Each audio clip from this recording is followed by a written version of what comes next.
sertaku, karena Tuhan semua diperbuatnya baik itu, karena Tuhan semua diperbuatnya baik itu.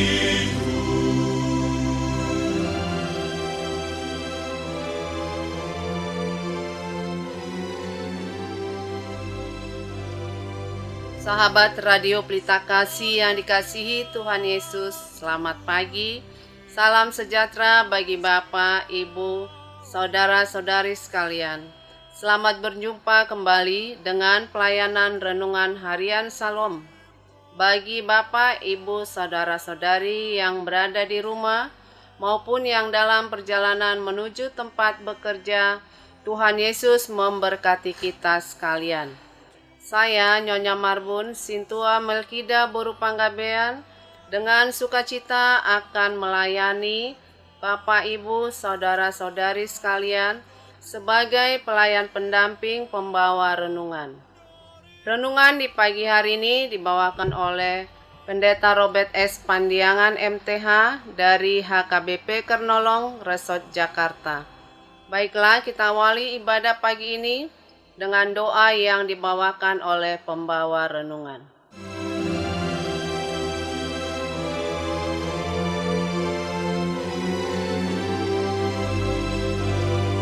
Marilah kita berdoa. Ya Allah Bapa, Anak dan Roh Kudus yang Maha Kasih, Maha Pemurah, di mana saat ini kami merasakan pemeliharaan Tuhan, kami boleh bangun kembali segar dan akan memulai tugas-tugas harian kami. Terima kasih atasnya. Dan saat ini sebelum kami beraktivitas rutin, kami hendak mendengar firman-Mu, ya Tuhan.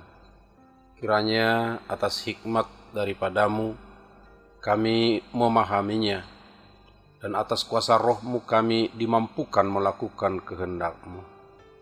Kami serahkan peralatan yang dipakai untuk menyiarkan renungan ini, serta para operator, teknisi, manajemen Radio Pelita Kasih, tetap dalam pemeliharaan Tuhan, sehingga kehendak-Mu bisa tersebar ke penjuru dunia, dan didengar orang-orang yang rindu akan suara-Mu. Terima kasih, di dalam anak-Mu Yesus Kristus kami berdoa. Amin.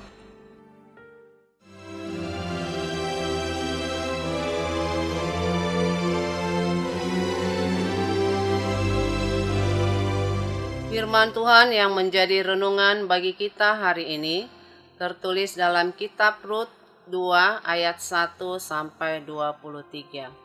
Kitab Rut 2 ayat 1 sampai 23, beginilah firman Tuhan. Naomi itu mempunyai seorang sanak dari pihak suaminya, seorang yang kaya raya dari kaum Elimelek, namanya Boas. Maka Rut, perempuan Moab itu, berkata kepada Naomi, "Biarkanlah aku pergi ke ladang memungut bulir-bulir jelai di belakang orang yang murah hati kepadaku." Dan sahut Naomi kepadanya, "Pergilah anakku." Pergilah ia, lalu sampai di ladang dan memungut jelai di belakang penyabit-penyabit. Kebetulan ia berada di tanah milik Boas yang berasal dari kaum Elimelek. Lalu datanglah Boas dari Betlehem. Ia berkata kepada penyabit-penyabit itu, "Tuhan kiranya menyertai kamu." Jawab mereka kepadanya, "Tuhan kiranya memberkati tuan." Lalu kata Boas kepada bujangnya yang mengawasi penyabit-penyabit itu, "Dari manakah perempuan ini?" Bujang yang mengawasi penyabit-penyabit itu menjawab, "Dia adalah seorang perempuan Moab. Dia pulang bersama-sama dengan Naomi dari daerah Moab." Tadi ia berkata, "Izinkanlah kiranya aku memungut dan mengumpulkan jelai dari antara berkas-berkas jelai ini di belakang penyabit-penyabit." Begitulah ia datang dan terus sibuk dari pagi sampai sekarang, dan seketika pun ia tidak berhenti. Sesudah itu berkatalah Boas kepada Rut, "Dengarlah dahulu anakku, tidak usah engkau pergi memungut jelai ke ladang lain, dan tidak usah juga engkau pergi dari sini. Tetapi tetaplah dekat pengerja-pengerja perempuan. Lihat saja ke ladang yang sedang disabit orang itu. Ikutilah perempuan-perempuan itu dari belakang. Sebab aku telah memesankan kepada pengerja-pengerja lelaki, jangan mengganggu engkau. Jika engkau haus, pergilah ke tempayan-tempayan dan minumlah air yang dicedok oleh pengerja-pengerja itu."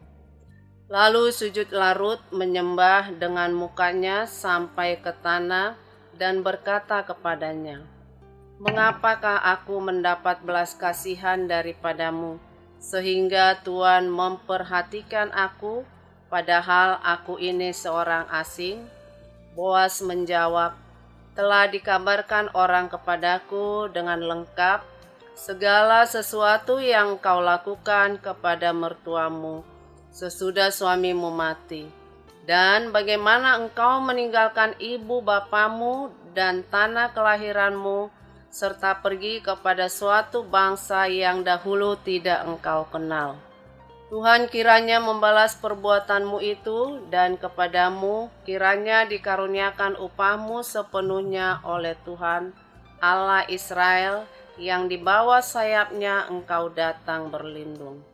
Kemudian berkatalah Rut, "Memang aku mendapat belas kasihan daripadamu, ya Tuanku, sebab Tuhan telah menghiburkan aku dan telah menenangkan hati hamba-Mu ini, walaupun aku tidak sama seperti salah seorang hamba-hamba-Mu perempuan."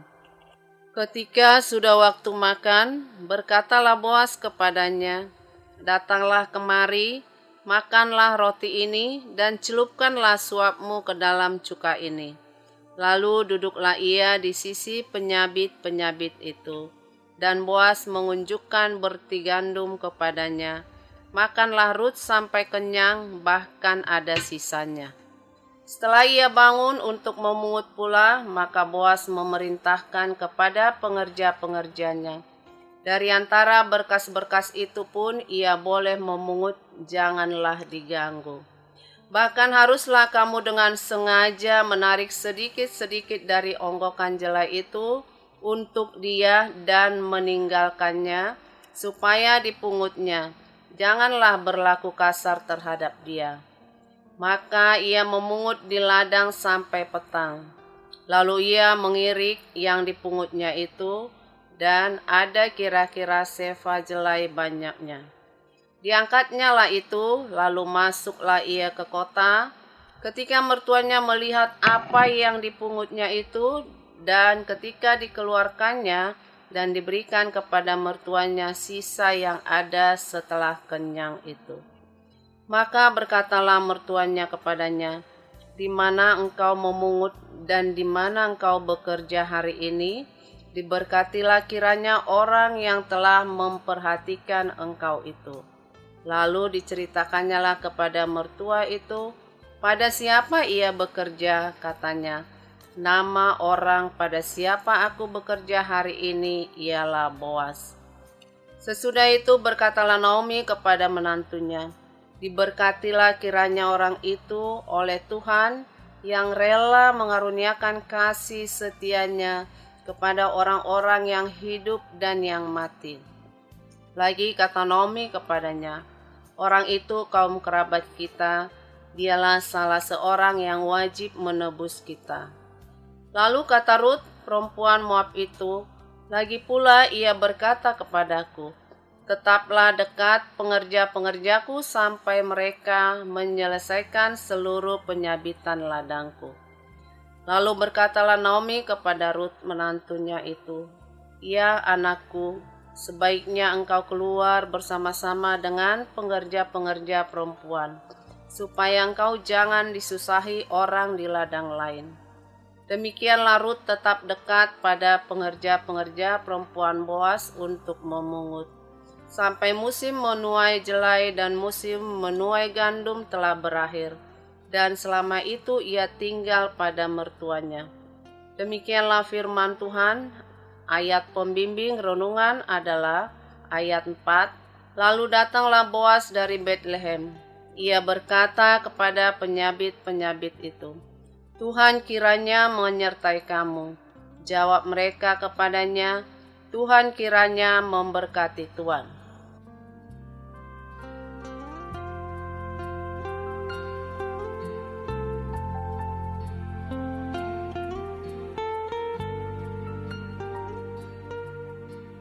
Bapak, Ibu, dan Saudara sahabat renungan Embun Pagi Radio Pelita Kasih bersama dengan HKBP Kornolong Resort Jakarta yang dikasihi oleh Tuhan Yesus Raja Gereja.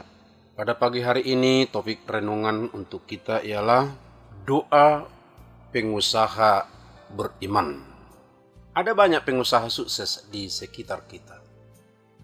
Mungkin kita juga seorang pengusaha. Tidak ada salahnya jika kita ingin menjadi pengusaha, bahkan menjadi pengusaha besar sekalipun.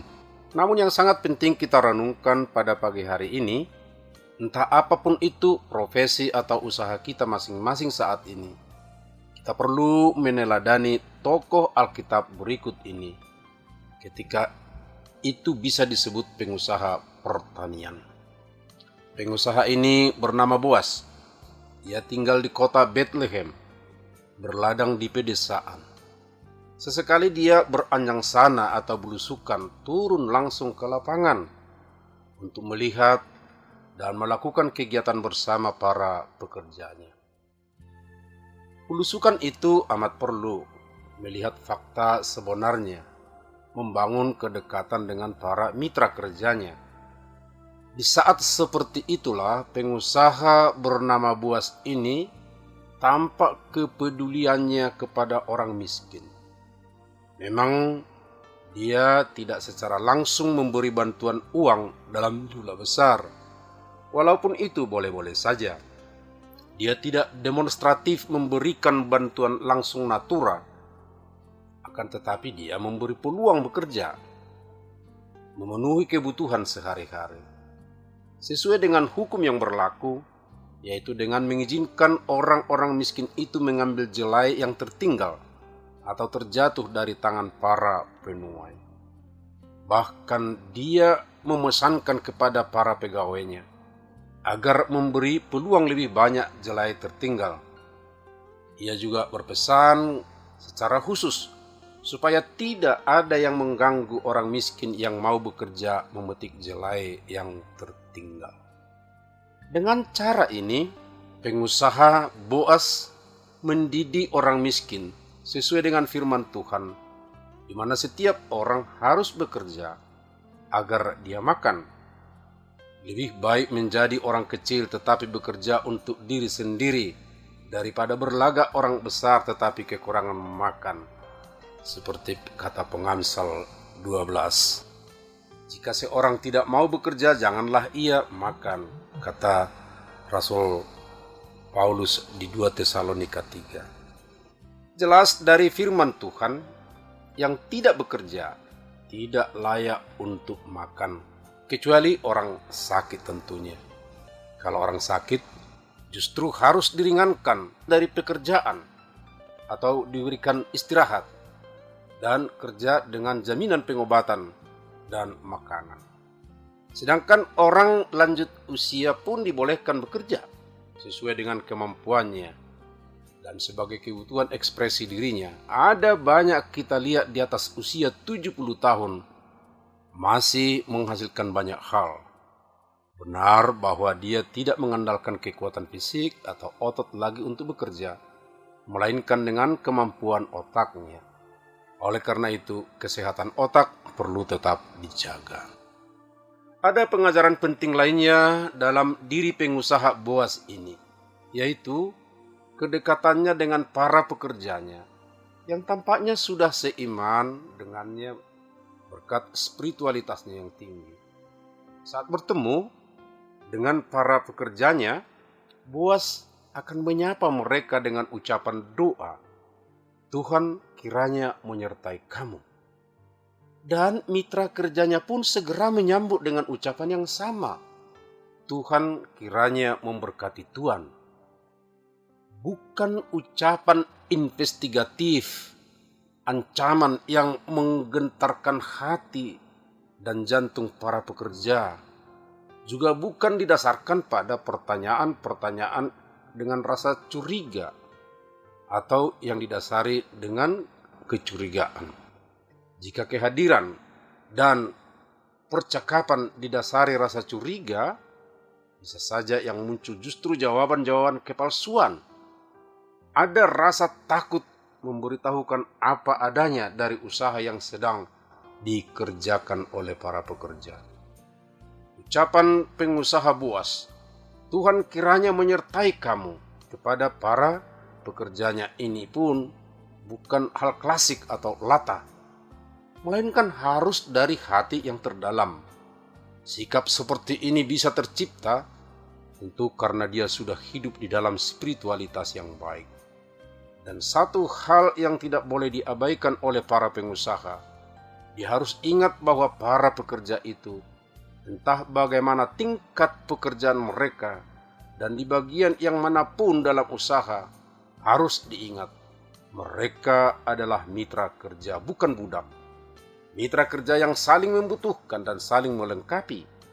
Usaha, manajemen tidak akan berhasil jika para pekerja tidak bekerja didorong dengan motivasi sebagai mitra di dalamnya. Harus diingat, di dalam iman Kristiani tidak ada lagi perbudakan fisikal, budak tingkat sosial selain kita semua adalah hamba atau budak Tuhan. Oleh karena itu, sobat renungan Embun Pagi Radio Pelita Kasih yang dikasihi Tuhan Yesus, marilah kita bangun karakter seperti Boas dalam diri kita. Entah kita sebagai pengusaha ataupun berprofesi di bidang yang lain. Menghargai semua mitra kerja, terbuka dan senantiasa menyampaikan ucapan berkat yang tulus sesuai dengan spiritualitas kita masing-masing. Pasti dengan demikian semua terberkati, baik para pekerja, juga pengusaha yang dipercayakan Tuhan mengelola banyak modal untuk kehidupan sesama manusia di bumi ini. Amin.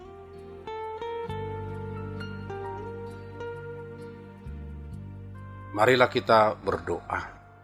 Kembali kami mengucapkan terima kasih ya Allah Bapa, melalui anak-Mu Yesus Kristus Tuhan kami yang telah mengajar kami untuk bersikap baik kepada mitra kerja kami. Dimanapun kami Engkau beri mengelola modal atau sebagai pemimpin manajemen perusahaan. Berkatilah semua pengusaha yang memperlakukan para pekerja sebagai mitra kerja. Berkati dan kuatkan bekerja sepanjang hari ini. Lindungi kami dari segala musuh yang mengintai kami setiap saat. Berkati juga manajemen dan radio Pelita Kasih, sehat dan semangat. Dan kiranya semua siarannya menjadi berkat bagi dunia ini. Amin.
Sahabat Radio Pelita Kasih yang dikasihi Tuhan Yesus Kristus, marilah kita mendengarkan beberapa informasi berikut ini.